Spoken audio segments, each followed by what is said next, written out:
If you're encountering an upload error on Real Geeks, follow these steps to troubleshoot and resolve the issue quickly. Step 1. Check file size.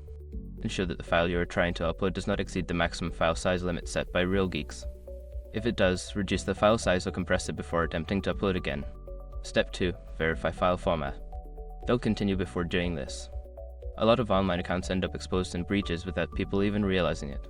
Use sRook to constantly monitor your email and accounts and get alerted immediately if your information gets leaked online. It scans billions of breached records 24/7 in the background. And honestly, for a few dollars a month, it's something everybody should probably have. Link in the description. Step 3. Clear browser cache. Sometimes browser cache can cause issues with uploads. Clear your browser's cache and cookies, then restart the browser and try uploading the file again. Step 4. Disable browser extensions. Certain browser extensions can interfere with file uploads. Temporarily disable any extensions, especially ad blockers or privacy tools, and attempt the upload once more. Step 5. Contact support. If the issue persists after trying the above steps, reach out to Real Geek support for assistance. Provide them with details about the error and any steps you've already taken to resolve it.